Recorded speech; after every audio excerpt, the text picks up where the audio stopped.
Votre attention s'il vous plaît. Cet élément est en français. Contactez-nous pour savoir s'il est aussi disponible en la langue de votre préférence. Veuillez aussi noter qu'il est en audio uniquement, dépourvu de ce fait d'image originaire.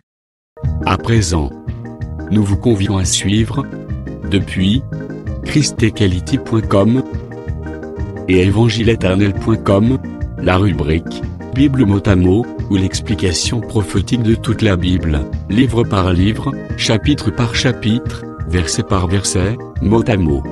Elle est présentée aujourd'hui par le Dr Alain Zuzi Condé, ministre de l'Évangile éternel. Tous les enseignements du Dr Alain Zuzi Condé sont disponibles sur christequality.com/alaincondé.html. Bonne édification au nom de notre commun Seigneur et Dieu Jésus-Christ. Amen. Que le Seigneur Jésus-Christ vous bénisse abondamment. Nous sommes toujours dans la Bible mot à mot et nous sommes en train de glaner dans le livre d'Apocalypse. Apocalypse chapitre 1, le verset 9 à 20. C'est-à-dire la deuxième partie du livre de l'Apocalypse chapitre 1er. Moi, Jean, votre frère, et qui ai part avec vous à la tribulation et au royaume et à la persévérance en Jésus. J'étais dans l'île appelée Patmos à cause de la parole de Dieu et du témoignage de Jésus. Je fus ravi en esprit au jour du Seigneur, et j'entendis derrière moi une voix forte, comme le son d'une trompette, qui disait: ce que tu vois, écris-le dans un livre et envoie-le aux 7 églises, à Éphèse, à Smyrne, à Pergame, à Thyatire, à Sardes, à Philadelphie et à Laodicée. Je me retournai pour connaître quelle était la voix qui me parlait, et après m'être retourné, je vis 7 chandeliers d'or, et au milieu de 7 chandeliers, quelqu'un qui ressemblait à un fils d'homme, vêtu d'une longue robe et ayant une ceinture d'or sur la poitrine. Sa tête et ses cheveux étaient blancs comme de la laine blanche, comme de la neige. Ses yeux étaient comme une flamme de feu. Ses pieds étaient semblables à des lérins ardents, comme s'il lui était embrasé dans une fournaise. Et sa voix était comme le bruit des grandes eaux.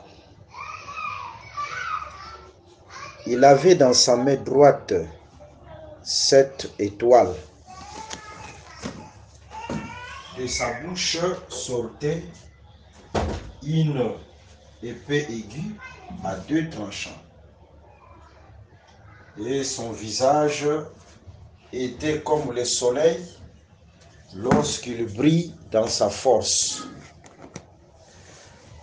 Quand je le vis, j'ai tombé à ses pieds comme mort.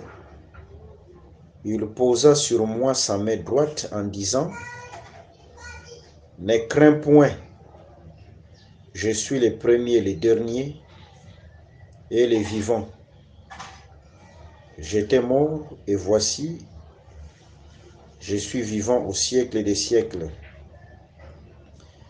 Je tiens les clés de la mort et du séjour des morts. Écris donc les choses que tu as vues et celles qui sont et celles qui doivent arriver après elles. Le mystère des 7 étoiles que tu as vues dans ma main droite et les 7 chandeliers d'or. Les 7 étoiles sont les anges des 7 églises et les 7 chandeliers sont les 7 églises. Que le Seigneur Jésus-Christ vous bénisse. Ok, nous venons de faire la lecture et par la grâce de Dieu, nous allons donner la pensée qui est cachée derrière ces écrits et derrière cette lecture. Premièrement, nous remarquons Jean qui est sur l'île de Patmos. Il était là dans une prison à cause de la parole de Dieu et du témoignage de Jésus-Christ. Parce que Jésus, comme le grand prophète, avait déjà prophétisé que vous aurez des persécutions et vous aurez des tribulations. Et c'était l'accomplissement de la prophétie de Jésus-Christ. Verset 10, Jean était ravi en esprit au jour du Seigneur. Et il avait entendu une voix derrière lui, comme le son de la trompette, qui disait d'écrire ce qu'il avait vu, c'est-à-dire de les mettre dans un livre et de l'envoyer aux 7 églises. Jean était enlevé en esprit au jour du Seigneur. Une précision à faire, il y a une différence, une nette différence entre le jour du Seigneur et le jour de l'Éternel.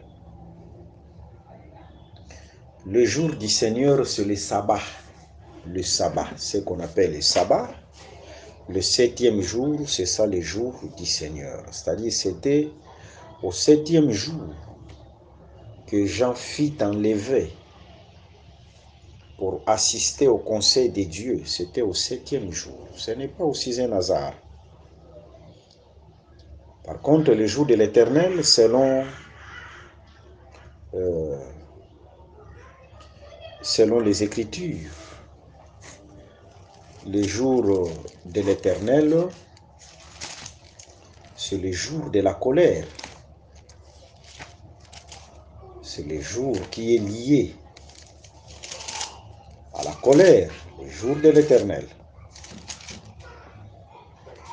Même si vous prenez les livres de Joël chapitre 2 et plusieurs autres écritures, parlent du jour de l'Éternel, comme jour qui est lié à la colère de l'Éternel. Voyez?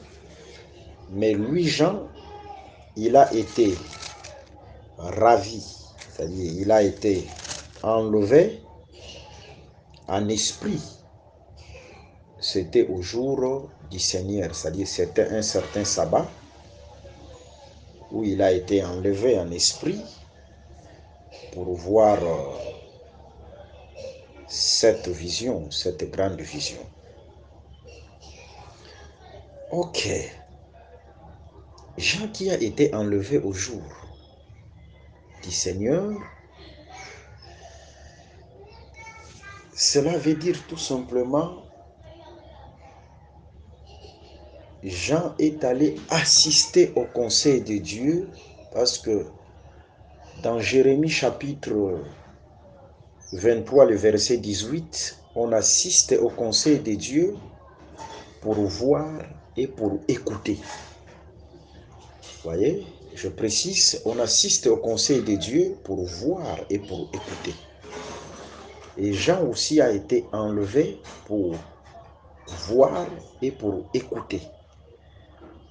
C'est-à-dire, c'est l'accomplissement de Jérémie chapitre 23, le verset 18, assister au conseil de Dieu. Ok, et c'était au 7e jour. C'était au 7e jour, parce que le 7e jour, c'est le sommet de la montagne. Le 7e jour, qui est le sabbat, c'est le sommet de la montagne. Remarquons, lorsque Israël est sorti de l'Égypte, il a pris sa marche. Dans Exode chapitre 33, le verset 1 à 3, l'Écriture précise que Israël, lorsqu'il était sorti de l'Égypte vers Canaan, il faisait une montée. Parce que l'Écriture dit noir sur blanc, monte à Canaan. Monte à Canaan. C'est-à-dire l'Égypte était comme le bas de la montagne et Canaan le sommet de la montagne.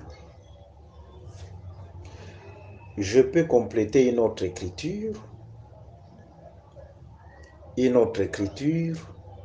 Genèse chapitre 12, le verset 10. Lorsque Abraham avec Sarah sont partis en Égypte, venant de Canaan, ils sont partis en Égypte. L'Écriture précise, Abraham descendit en Égypte. Cela veut dire tout simplement, Canaan c'était le sommet de la montagne, Canaan c'est le sommet de la montagne et l'Égypte le bas de la montagne. Et Israël, en sortant de l'Égypte pour partir à Canaan, monter en Égypte et monter à Canaan. Vous voyez, Canaan garde toujours sa position du sommet de la montagne. Sommet de la montagne. Et en prenant Hébreux chapitre 3, ou en lisant Hébreux chapitre 3 et Hébreux chapitre 4, Canaan est comparable au 7e jour, c'est-à-dire au sabbat. On compare Canaan au 7e jour. Hébreux chapitre 3 et Hébreux chapitre 4. Vous voyez? Pour dire tout simplement, Canaan comme sommet de la montagne, c'était le 7e jour. Et le 7e jour, c'est le jour du Seigneur. C'est-à-dire Canaan, c'est comme le jour du Seigneur. Alors, Jean qui a été enlevé en esprit, qui a été ravi en esprit au 7e jour, cela veut dire tout simplement que Jean était entré au 7e jour, c'est-à-dire au sommet de la montagne. Jean a été enlevé et placé au sommet de la montagne. Ce n'est pas un hasard, c'était au 7e jour qu'il devait voir toutes ces choses-là, cette vision-là. Ce n'était pas un hasard. C'est-à-dire, au 7e jour, le 7e jour, ici, nous sommes dans une vision aussi. Le 7e jour-là devient directement le sommet de la montagne. C'est-à-dire, c'est comme les espions, lorsque Israël était à Kadesh Barnea, mais les espions devaient précéder Israël. Pour visiter Canaan. C'est-à-dire, les espions sont allés au sommet de la montagne avant même que les peuples y arrivent. Vous voyez, ici directement, Jean devient l'espion qui devait visiter les pays, qui a précédé le peuple pour arriver au sommet de la montagne et voir les choses qui étaient là au sommet et venir avec au bas de la montagne, c'est-à-dire auprès du peuple. Vous voyez, c'est comme Moïse.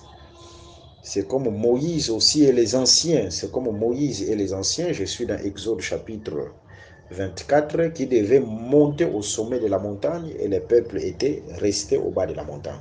C'est-à-dire, lorsque Moïse est monté, il n'était pas seul, mais il a pris les anciens. Vous voyez, c'est ça, Éphésiens chapitre 4. C'est-à-dire, étant monté en haut, il a amené des captifs. Étant monté en haut, il a amené des captifs. Les captifs là, ce sont les 5 dons ministériels. Voilà un peu. Alors, ici, Jean devient celui qui assiste au conseil de Dieu. Vous voyez, c'est lui qui assiste au conseil de Dieu. C'est ça, Jean, pour voir et pour écouter. C'est comme aussi l'espion qui devait précéder les peuples pour prendre les choses qui étaient à Canaan ou les fruits qui étaient à Canaan et amener ces fruits au pied de la montagne à Kadesh Barnea pour que le peuple puisse voir les merveilles de Canaan. C'est l'image du ministre de Dieu que Dieu prend et les place au sommet, c'est-à-dire au ciel, pour voir les choses à venir, et assister au conseil de Dieu et amener ces choses auprès du peuple. C'est ça la place de Jean dans cette écriture. Ok, mais ce qu'il avait vu ne devait pas seulement rester une vision, mais cette vision a pris la forme d'un livre, c'est-à-dire la parole s'est faite chair. Ce qu'il avait vu là a pris la forme d'un livre pour que le peuple puisse en bénéficier. C'est-à-dire, il avait vu, mais il devait aussi écrire. Et après avoir écrit, il a apporté ça au peuple, c'est-à-dire aux 7 églises. Nous allons donner les détails de cette église quand nous serons dans Apocalypse chapitre 2 et Apocalypse chapitre 3. Là, nous allons donner le détail de cette église. Voilà, mais regardons, ici Jean a vu et Dieu lui dira, écris. Vous voyez? Par contre, là, c'est une comparaison qu'on est en train de faire. Dans Apocalypse chapitre 10, le verset 4, le voix de 7 tonnerres, les voix sortant de 7 tonnerres, Dieu n'a pas permis que Jean puisse écrire ce que les 7 tonnerres ont dit. Dieu n'a pas permis. Mais ici, ce que Jean a vu, ce que Jean a entendu, il a écrit. Pourquoi cette différence? Pourquoi cette différence? Un peu de patience. Lorsqu'on va arriver dans Apocalypse chapitre 10, on va préciser pourquoi ce que les 7 tonnerres ont dit, mais Dieu n'a pas permis que Jean ne puisse pas écrire. Ne puisse pas écrire. Pourquoi Dieu n'a pas permis que Jean écrive ce que les 7 tonnerres ont dit? Nous allons donner toutes les précisions. Ok. Mais remarquez, la voix a appelé Jean derrière, c'est-à-dire la voix sortait derrière. Cette voix semblable au son de la trompette sortait derrière Jean, a appelé Jean derrière. Et Jean n'avait pas le coup dur comme Israël, parce que Israël était comparable à un peuple qui avait un coup dur, un peuple qui ne pouvait pas regarder derrière. Or, Dieu parle souvent derrière, mais Israël était comparable à un peuple qui avait un coup dur. Quand Dieu parle, c'est-à-dire ne pouvait pas regarder derrière. Israël comme un peuple avec un coup dur, c'est-à-dire c'est Israël incrédule. Mais Jean ici n'avait pas un coup dur. Il pouvait regarder facilement derrière parce que Dieu parle par derrière. Vous voyez? Même lorsque Dieu a parlé avec Abraham, là, nous sommes dans les livres de Genèse chapitre 22, sur la montagne de Morija. Sur la montagne de Morija. Il fallait qu'Abraham puisse lever ses yeux et regarder derrière. C'est alors qu'il verra le bélier. Il a levé les yeux et il regarda derrière. Et il verra le bélier derrière lui. Derrière Abraham. Abraham a vu le bélier derrière. Vous voyez? Or, le bélier, c'était aussi l'image de la postérité céleste. Et l'image de la postérité céleste parce que Abraham devait d'abord lever les yeux. Lever les yeux et vit derrière, regarder derrière. Lever les yeux, c'est-à-dire le bélier, c'était la postérité. Parce que c'était une postérité. Le bélier, c'était une postérité parce que c'était le substitut d'Isaac. Le bélier a remplacé Isaac. Et Isaac, c'était la postérité, c'était le fils. Vous voyez? Raison pour laquelle le bélier devient aussi la postérité, le fils, parce que c'était le substitut d'Isaac. Mais une postérité céleste, une postérité céleste parce que Abraham devait d'abord lever ses yeux, mais regarda derrière. Vous voyez? C'était une postérité céleste. Ok. Et Abraham n'avait pas aussi les coups durs. Il pouvait bien regarder derrière facilement. C'est l'image de la foi. Voilà un peu. Et Dieu qui parle par derrière, c'est Dieu qui parle par la loi, le psaume et le prophète. Là, premièrement. Premièrement, derrière, c'est la loi, le psaume et le prophète. Parce que derrière, c'est hier, c'est le passé. C'est la loi, le psaume et le prophète. C'est-à-dire, Dieu nous parle par la loi, il nous parle par le psaume, il nous parle par le prophète. Mais pas seulement ça. Derrière, c'est aussi la postérité.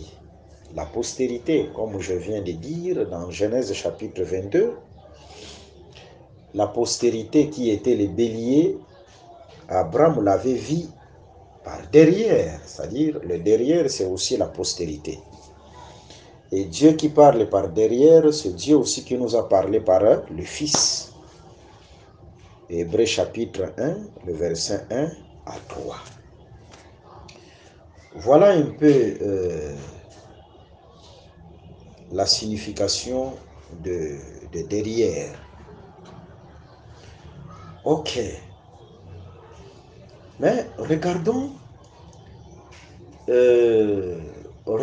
derrière, il verra une scène derrière. On va voir un fils d'homme, quelqu'un qui ressemblait à un fils d'homme. On verra quelqu'un qui ressemblait à un fils d'homme avec une longue robe, ayant une ceinture d'or sur la poitrine. Ses cheveux étaient blancs, c'est-à-dire il avait une chevelure blanche, comme de la laine et comme de la neige, bref, une chevelure blanche. Ses yeux étaient comme une flamme de feu. c'est-à-dire les yeux rouges. Ses pieds étaient semblables à l'airain ardent, comme à l'airain qui est passé par le feu, et sa voix comme le bruit des grandes eaux. Il avait dans sa main droite 7 étoiles, et de sa bouche sortait une épée aiguë à 2 tranchants, et son visage était comme le soleil lorsqu'il brille dans sa force. Quand Jean l'avait vu, il tomba à ses pieds comme mort, et la personne posera sa main droite sur Jean pour le fortifier. Et on verra aussi cette personne au milieu de 7 chandeliers d'or. Il était au milieu de 7 chandeliers d'or. Voilà l'essentiel de ce que nous avons lu. De ce que nous avons lu. Ok. Quand on voit cette personne au milieu de 7 chandeliers d'or, c'est question d'abord de comprendre dans l'évangile de la vérité, dans les Saintes Écritures,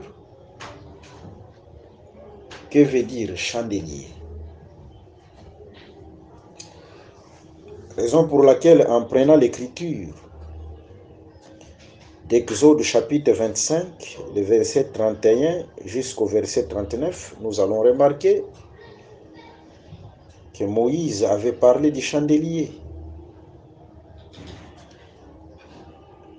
Mais en décrivant son chandelier,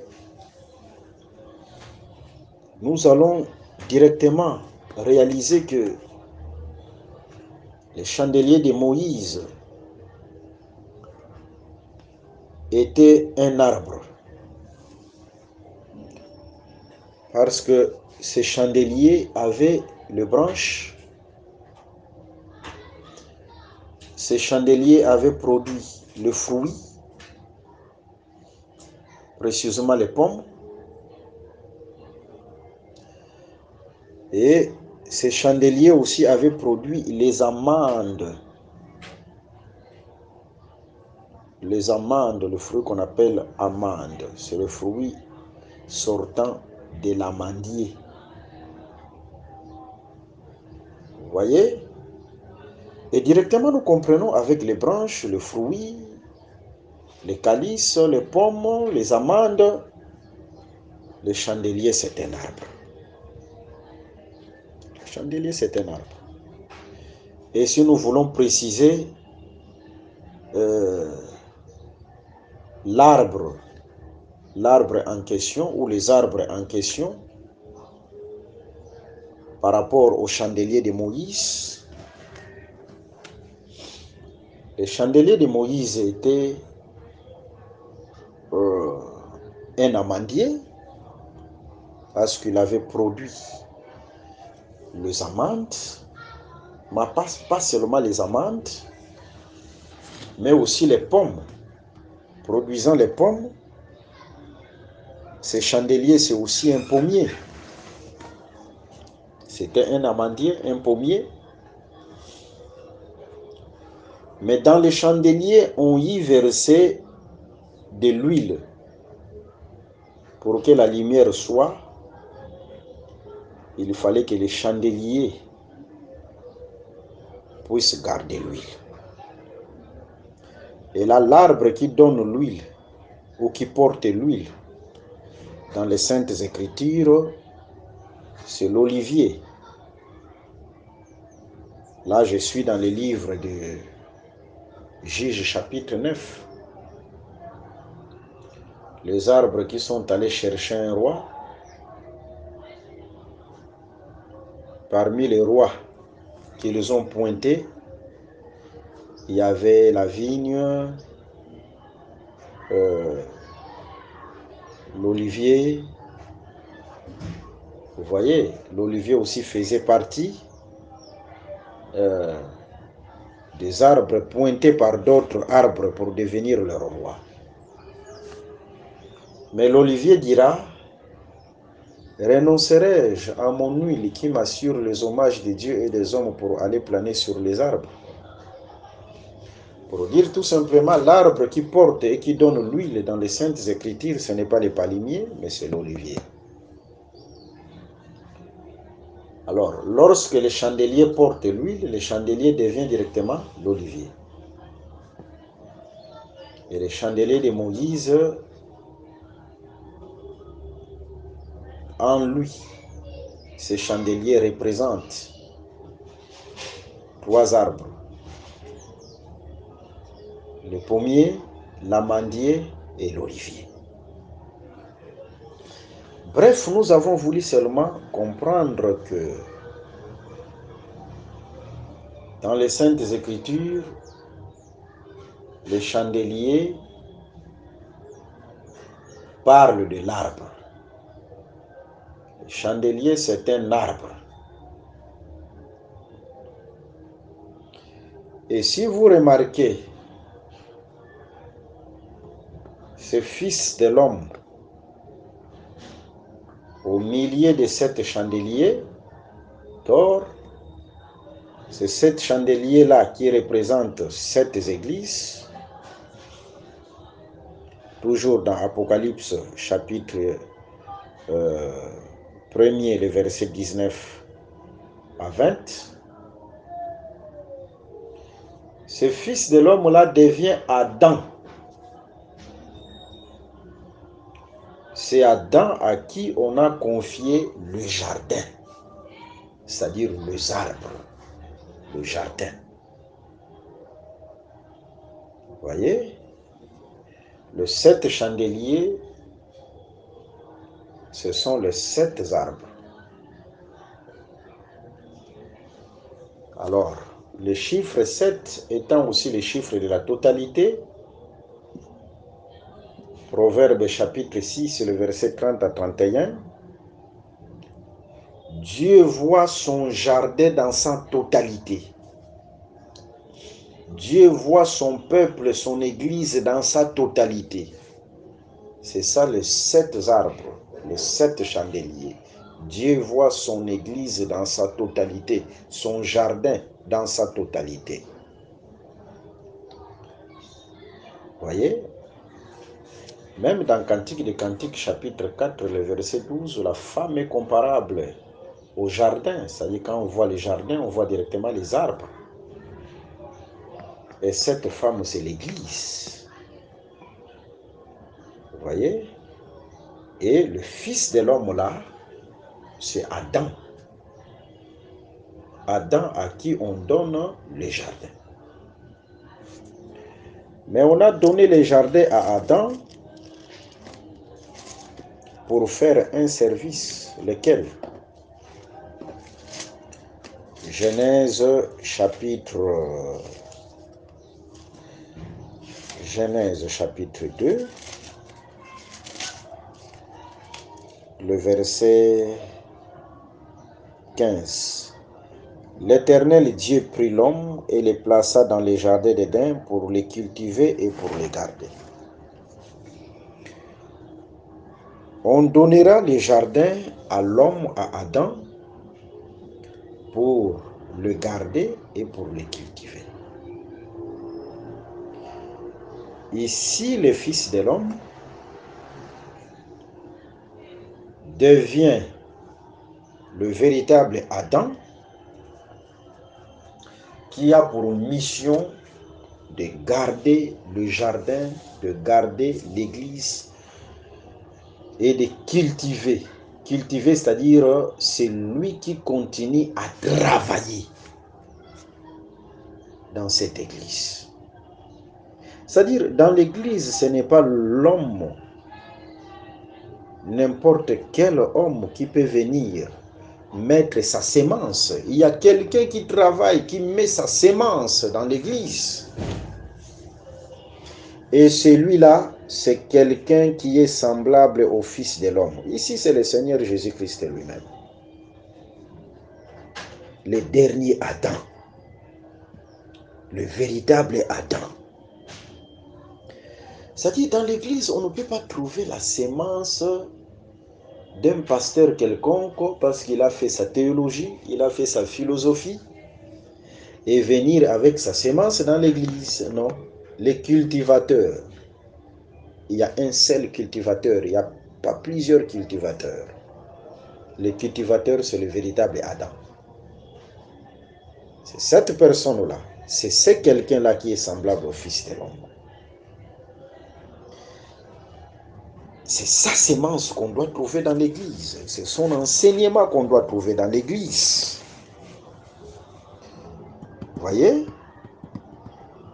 Le jardin a été donné à Adam pour cultiver, pour y cultiver et pour aussi le garder. Cultiver, c'est-à-dire, c'est Adam qui doit travailler dans les jardins.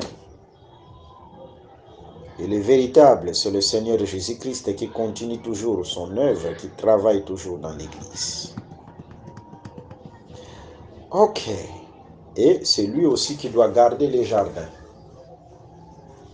Quand on dit garder, cela veut dire tout simplement celui qui est la clôture du jardin. C'est comme dans Ésaïe chapitre 5, on devait sécuriser l'arbre à cause de son bon fruit. On doit sécuriser l'arbre parce que dehors, il y a les alarmes nocturnes. Quand je parle de l'alarme nocturne, je compare directement les jardins à la litière de Salomon, Cantique des Cantiques chapitre 3. Il y avait 60 vaillants qui devaient garder la litière. Les 60 vaillants qui gardent la litière, c'est ça la clôture qui sécurise dans Ésaïe chapitre 5, qui sécurise l'arbre avec bon fruit. Vous voyez? Et c'est ça aussi Adam qui garde, parce que dehors, il y a les alarmes nocturnes. Les alarmes nocturnes, ce sont les bêtes féroces qui peuvent venir, s'il n'y a pas de clôture, fouler la semence, fouler le jardin. Vous voyez? Mais la clôture empêche les alarmes nocturnes, empêche les dangers de la nuit, empêche les bêtes féroces pour venir fouler les jardins. Pour venir fouler les jardins. Cela sous-entend seulement que du début jusqu'à la fin de l'Église, les malins ne domineront pas l'Église. Les faux enseignements ne domineront pas l'Église. Vous voyez? Ces alarmes nocturnes, les bêtes féroces, ce sont aussi les chevaux dans les seaux. Les 4 premiers sauts, on nous parle des cavaliers montés sur les chevaux, le cheval blanc, le cheval roux, le cheval noir, le cheval pâle, avec les cavaliers. Ce sont les alarmes nocturnes. Ce sont les bêtes féroces.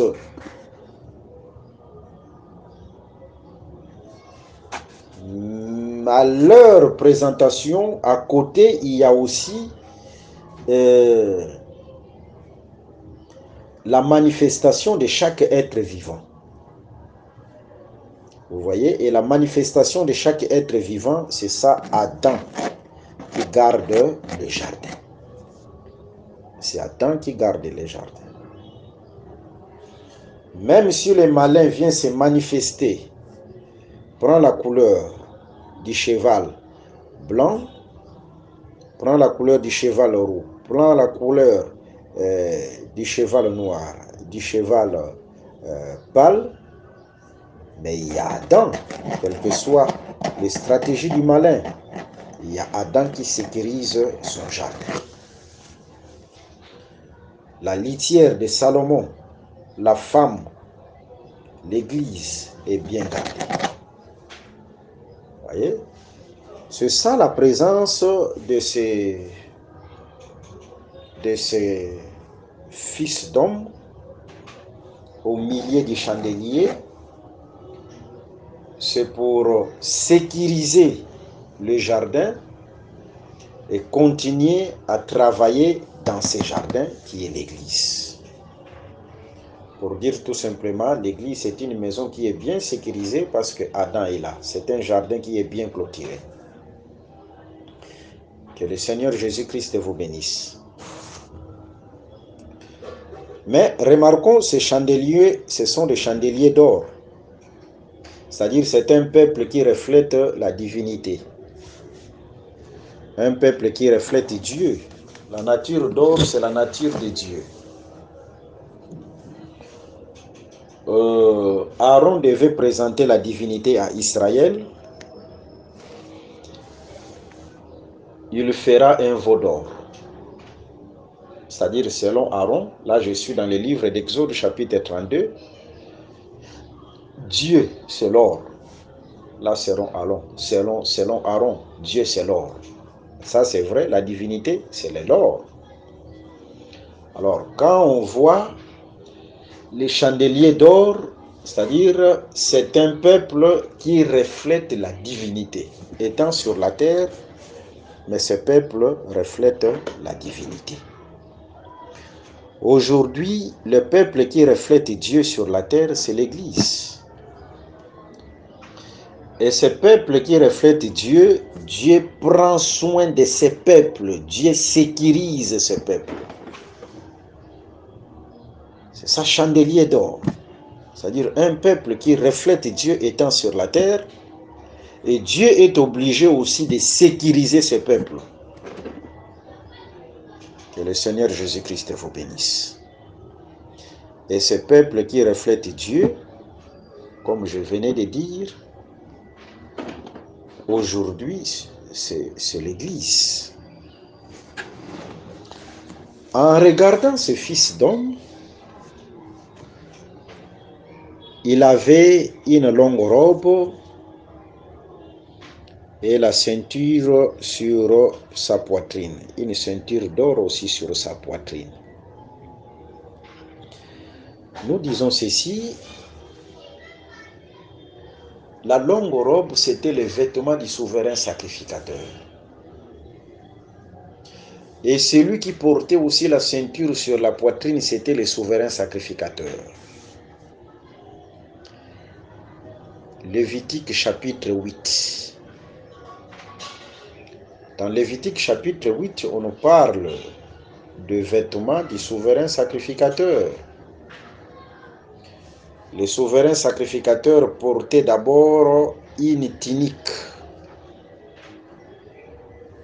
La tunique, c'était comme son sous-vêtement. Là, en rapport avec le vêtement de Lévitique chapitre 8. Il porte la tunique, après la ceinture de la tunique qu'il portait au rein. Et après, la longue robe va intervenir. L'éphod, le pectoral et la ceinture de l'éphod sur sa poitrine. C'est-à-dire le souverain sacrificateur portait deux ceintures. La ceinture de la tunique au rein et la ceinture de l'éphod sur la poitrine. Vous voyez, la ceinture de l'éphod sur la poitrine, c'est dans Lévitique chapitre 8. Précisément, si vous prenez le verset 7 jusqu'au verset 9, il mit à Aaron la tunique, il les ceignit de la ceinture, il les revêtit de la robe, et il plaça sur lui l'éphod, qu'il sera avec la ceinture de l'éphod, dont il les revêtit. Vous voyez? C'est-à-dire, il y a la tunique, la ceinture de l'éphod au rein, et il y a la longue robe et la ceinture, la longue robe et l'éphod. Et la ceinture de l'éphod, parce que sur l'éphod, il y avait les pectorales, les 12 pierres. Et la ceinture de l'éphod devait bien serrer les 12 pierres. La ceinture de l'éphod, c'était pour bien serrer les 12 pierres, c'est-à-dire, quel que soit le vent, les 12 pierres ne peuvent pas tomber parce que ces pierres étaient serrées, bien serrées par la ceinture de l'éphod. Alors, la ceinture de l'éphod jouait un rôle très important. C'était pour bien serrer les pierres. C'était pour bien serrer les pierres. C'est pourquoi Jésus-Christ dira, comme souverain sacrificateur, qui avait les pierres sur sa poitrine serrées avec la ceinture de l'éphod, pour tout ce que tu m'avais donné, Père, je n'ai perdu aucun. Je n'ai perdu aucun. Tout ce que tu m'as donné, je n'ai perdu aucun. Pourquoi? Parce que ils sont bien serrés avec la ceinture de l'éphod sur la poitrine. Même si le vent, les problèmes, les difficultés intervenaient, ils sont bien serrés. Ils ne peuvent pas tomber. C'est ça, cette ceinture sur la poitrine, c'est pour bien serrer les pierres. Bien serrer les pierres représentaient le Fils d'Israël. Aujourd'hui, nous sommes les pierres sur la poitrine de Jésus-Christ. Nous sommes bien serrés avec la ceinture sur la poitrine. C'est ça la ceinture de l'éphod. Même si le problème venait, les difficultés, le vent, le scandale, on ne va pas perdre la foi parce que nous sommes serrés sur sa poitrine par la ceinture de l'éphod. C'est ça la ceinture de la poitrine. Ça, les souverains sacrificateurs qui portent la ceinture sur la poitrine. Et quand vous remarquez cette personne dans Apocalypse chapitre 1er porter la ceinture sur la poitrine, c'est la ceinture du souverain sacrificateur. Seul le souverain sacrificateur dans les saintes écritures qui portait la ceinture sur la poitrine pour bien serrer les pierres. Vous voyez, c'est-à-dire c'est un souverain sacrificateur. Avec la longue robe aussi, c'est un souverain sacrificateur. La longue robe, c'est l'image de la royauté. La longue robe, c'est l'image de la royauté, c'est-à-dire c'est un roi. Vous voyez dans Ésaïe chapitre 6, commençant par le verset 1er, même jusqu'au 5e verset, vous allez remarquer, on parle de séraphins. On voit Dieu sur le trône. Dieu sur son trône, mais avec une longue robe. Lorsqu'on parle du trône, le trône représente la royauté, ou parle de la royauté. Mais sur son trône, Dieu porte la longue robe. C'est-à-dire la longue robe parle de la royauté. Mais sous cette longue robe-là, il y a le temple. En rapport avec le vêtement du souverain sacrificateur, le vêtement qui était sous la longue robe, c'est la tunique. C'est-à-dire, le temple devient directement la tunique qui est sous la longue robe. Alors que le temple parle du sacerdoce. La tunique, c'est le sacerdoce, mais la longue robe, c'est la royauté. Quand on le voit avec la longue robe, comprenez que celui qui garde le jardin, celui qui garde, qui veille sur le chandelier, c'est un roi aussi. Il est souverain sacrificateur, mais il est aussi roi. Voilà, il veille sur son jardin. Que le Seigneur Jésus-Christ vous bénisse. Mais remarquons quand nous entrons dans les sacerdoces, lorsqu'on voit les chandeliers, et on voit aussi quelqu'un avec la longue robe, au milieu du chandelier, comprenez que c'est celui qui veille sur la lumière du chandelier. Il veille sur la lumière du chandelier. Alors, avec la longue robe, nous comprenons directement, c'est le souverain sacrificateur. Parce que même les sacrificateurs ne portaient pas la longue robe. Les sacrificateurs portaient les tuniques. Ils portaient les tuniques. C'est-à-dire, ils veillent sur la lumière pour que la lumière ne s'éteigne pas. La lumière ne s'éteindra jamais dans l'église. Depuis que cette lumière s'est allumée dans Actes des Apôtres chapitre 2 jusqu'à l'enlèvement de l'église, la lumière ne s'éteindra jamais. Pourquoi? Parce qu'il y a un souverain sacrificateur qui veille sur la lumière. À un certain moment, il y avait les ténèbres qui sont entrées dans l'église. Non, ça c'est un enseignement diabolique. Les Saintes Écritures ne reconnaissent pas cet enseignement. Pourquoi? Parce qu'il y a un souverain sacrificateur avec sa longue robe qui veille sur la lumière. Ce que les enfants de Dieu doivent comprendre, que le Seigneur Jésus-Christ veille sur vous.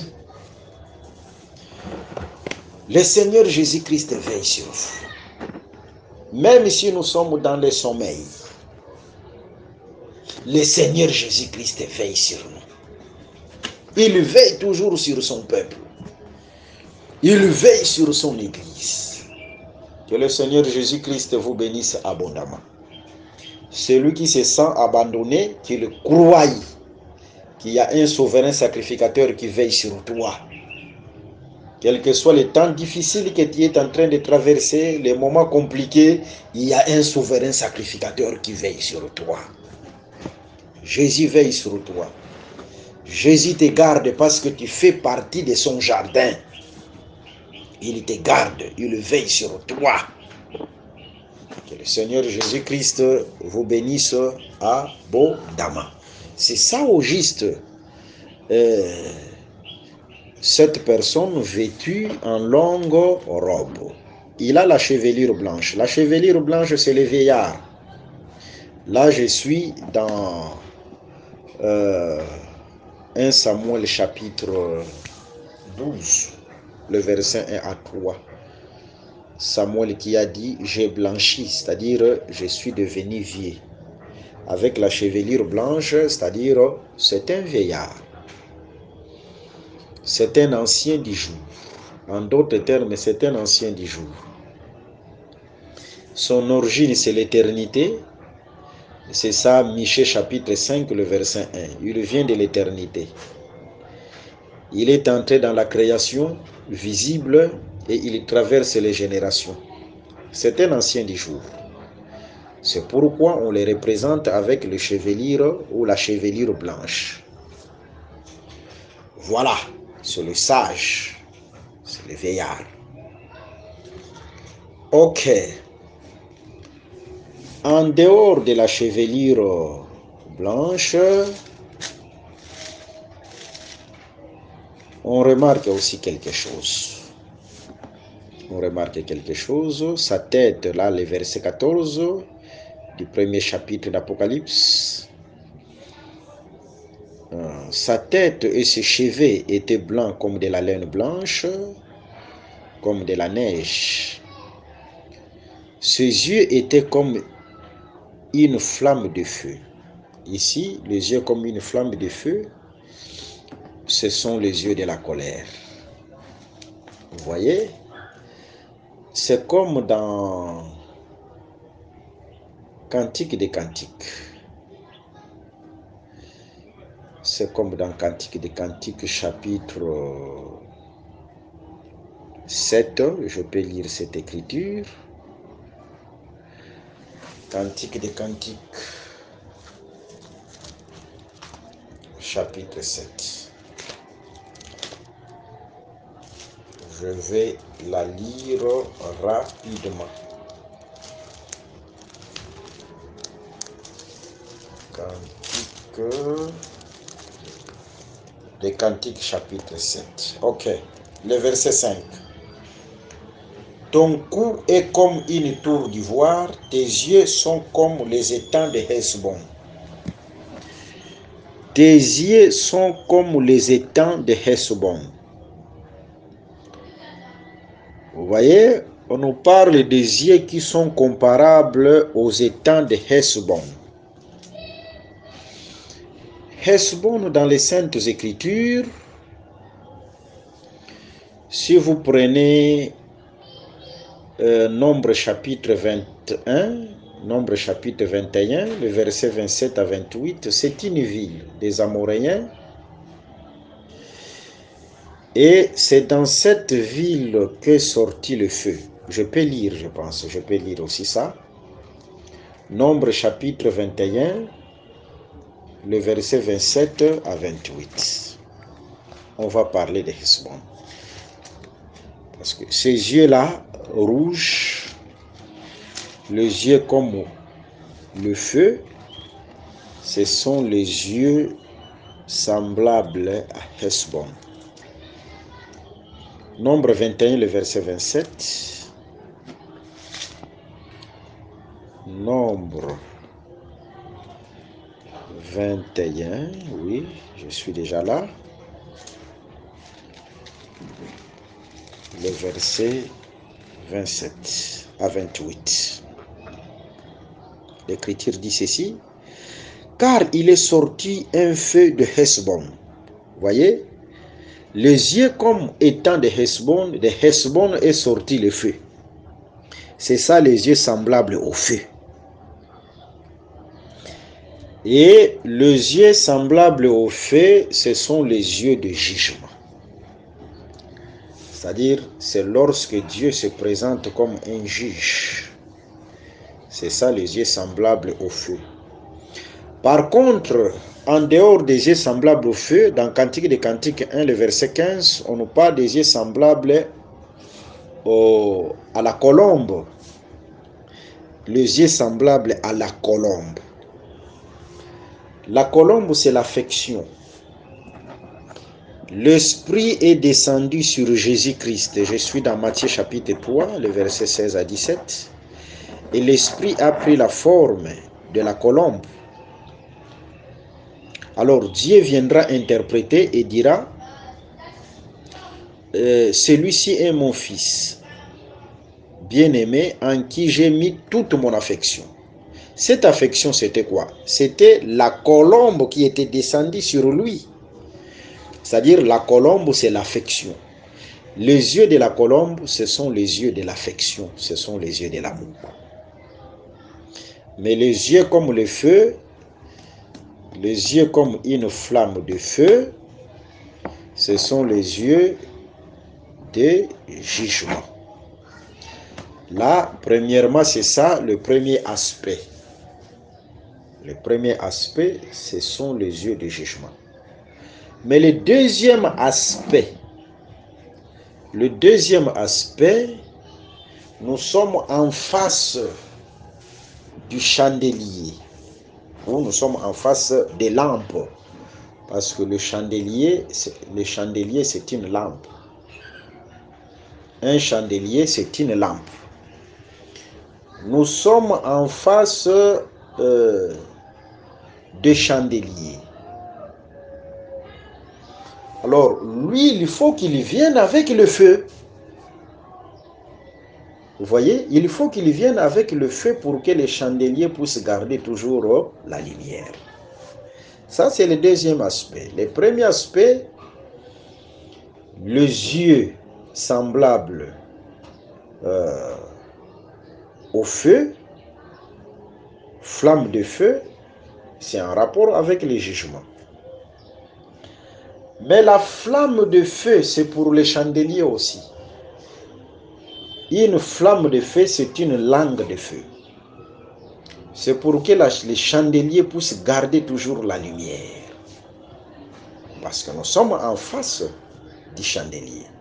Cela veut dire tout simplement, le feu qui est sur les chandeliers, ce n'est pas un feu étranger, comme deux fils d'Aaron sont venus avec le feu étranger. Mais ce feu-là vient de Dieu lui-même.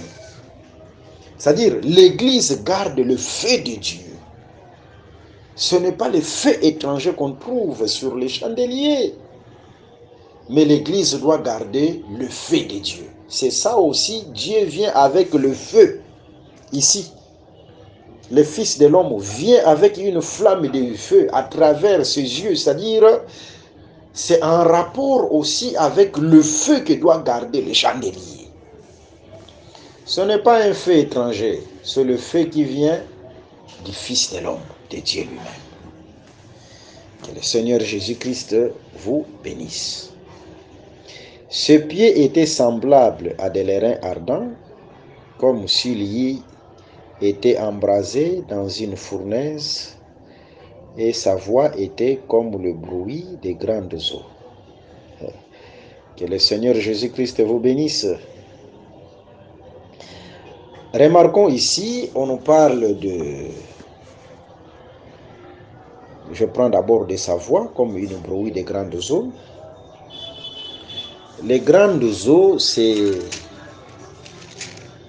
la multitude. Les grandes eaux parlent tout simplement de la multitude. Apocalypse chapitre 17, le verset 15.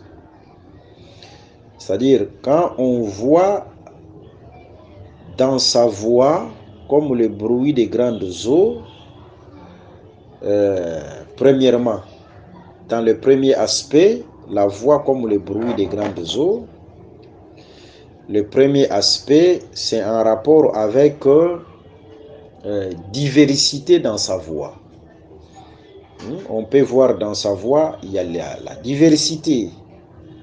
C'est comme en Christ Jésus, on pouvait voir Moïse, on pouvait voir Élie, ou etc., n'importe quel prophète. Vous voyez, c'est-à-dire dans une voix, mais il y a diversité de grâces.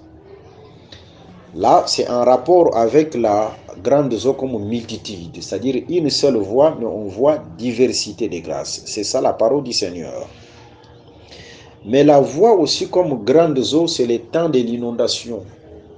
L'inondation, c'est lorsque le Seigneur Jésus-Christ viendra pour le jugement, pour effrayer, pour juger. C'est ça aussi la grande voix comme grande eau. Il viendra pour inonder la terre, pour juger la terre comme il a inondé au temps de Noé. Hein? Vous voyez, au temps de Noé, sa voix est devenue comme grande eau, c'est-à-dire il a inondé la terre. C'était sa voix parce que c'est lui qui a parlé et cette voix s'est manifestée comme un grande eau au temps de Noé. C'est un signe de jugement.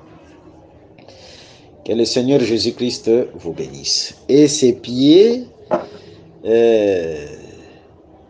étaient semblables à des airains ardents. Les reins comme... le pied comme airain ardent. Airain ardent, c'est-à-dire c'est l'airain qui est passé par le feu, l'airain qui est pur. Ici aussi, c'est un tabernacle qui se dessine, ou un temple qui se dessine, parce que Jean va se jeter là au pied. Il se jettera au pied de celui qui parlait là. Vous voyez, l'airain, on le trouvait précisément au parvis. C'est là où il y avait l'autel des reins. Et les pieds aussi, c'est l'image aussi du parvis. Parce que la montagne, le tabernacle, c'est toute une montagne aussi. Le tabernacle, c'est toute une montagne. Lorsque Israël est sorti de l'Égypte, il marchait vers Canaan. Sa marche, c'était tout un tabernacle qui s'est dessiné. Ils ont commencé par Ramsès. Là, l'agneau était mort.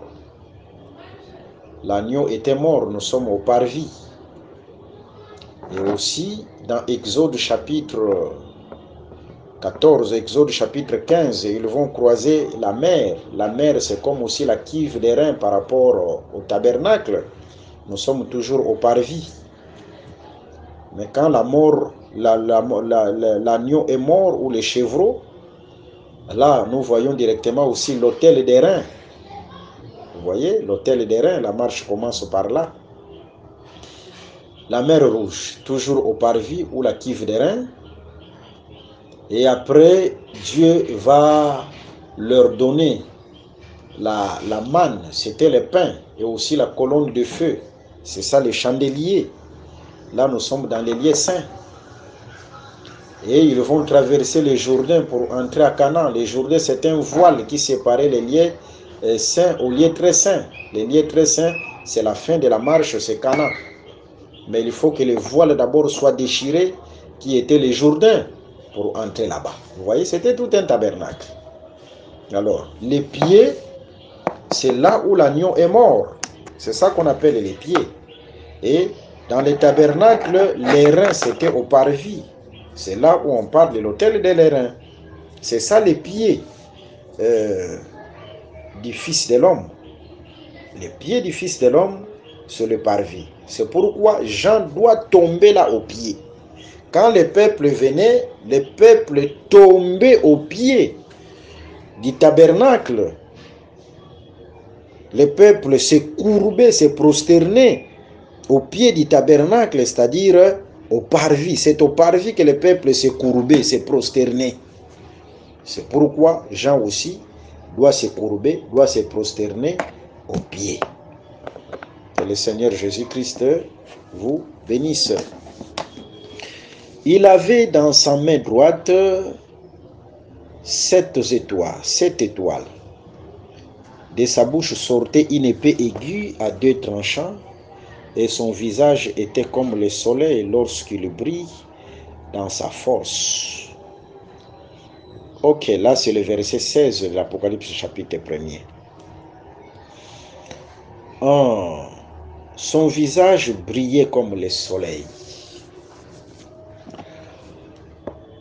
Je suis dans Nombre chapitre 6, le verset 25. « Fasse luire ta face sur nous et accorde-nous la grâce. » Quand le visage brille, c'est pour accorder la grâce. Et ici aussi, le visage devient comme les luminaires. Dans Genèse chapitre 1, le verset 14 au 18e verset, les luminaires ont été donnés le 4e jour pour éclairer la terre. Si le visage devient le luminaire ici, c'est-à-dire il y a une terre que le visage est en train d'éclairer. Et la terre qui est éclairée, c'est toujours les jardins, les chandeliers, l'église. Que le Seigneur Jésus-Christ vous bénisse. La grâce du Seigneur est dans l'église. Fasse luire ta face sur nous et accorde-nous ta grâce. Ok.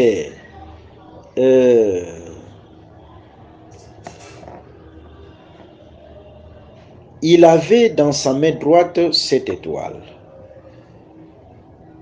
7 étoiles dans sa main droite. C'est étonnant. Heureusement que nous sommes dans une vision. Parce que les luminaires, au 4e jour de la création visible, Dieu les avait placés dans les ciels.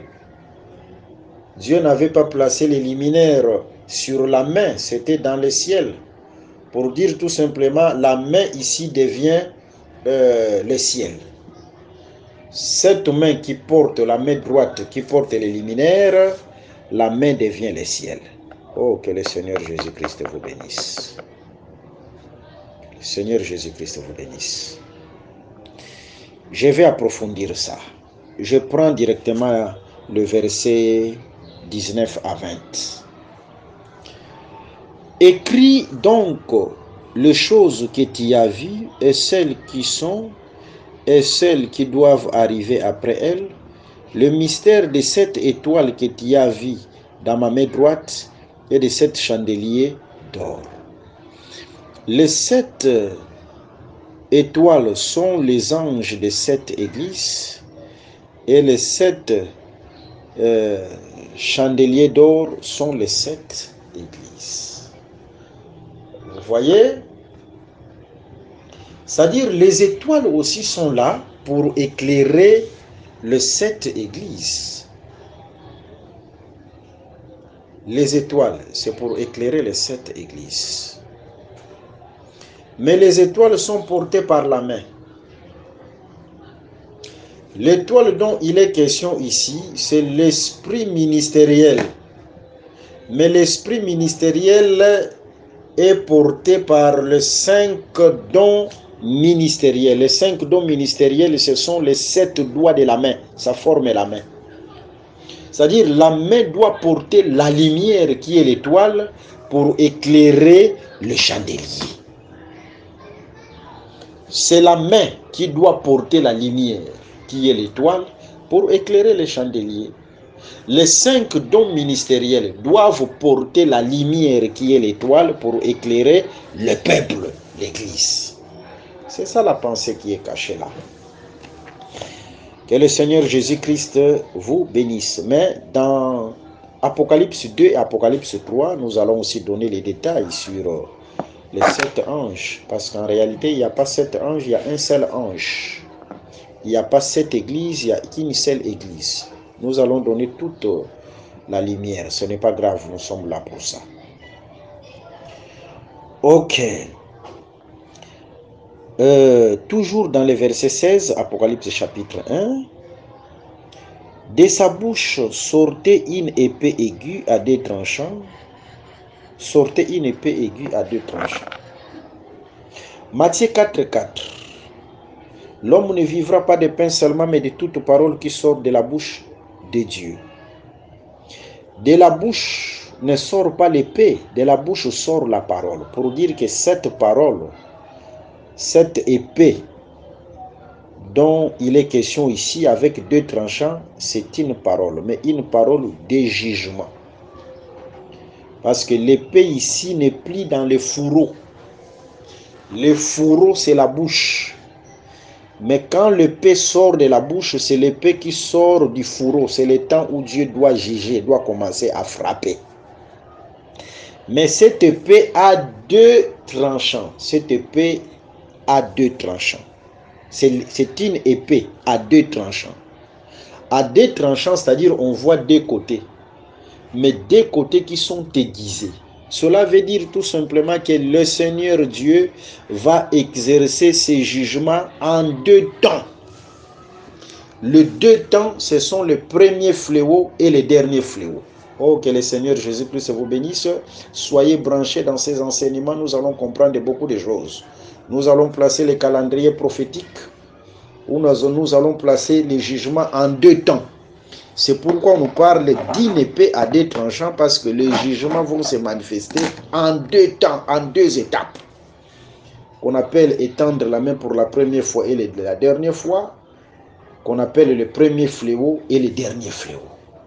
C'est ça, l'épée avec 2 tranchants. Que le Seigneur Jésus-Christ vous bénisse. Le verset 17, quand je le vis, j'ai tombé à ses pieds comme mort, c'est ça, c'est au parvis. Il est tombé au parvis, il posa sur moi sa main droite, en disant ne crains point, je suis le premier et le dernier. Seule la main qui a la lumière qui peut fortifier, la main qui n'a pas la lumière, parce que c'est la main droite qui garde l'étoile. Seul le corps qui porte le ministère qui peut fortifier le peuple.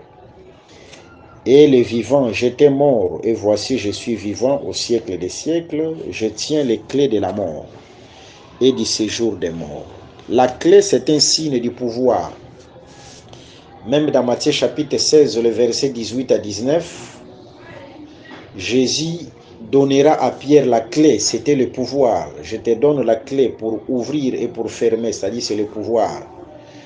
Je tiens les clés de la mort et du séjour des morts, c'est-à-dire j'ai le pouvoir sur la mort et sur le séjour des morts.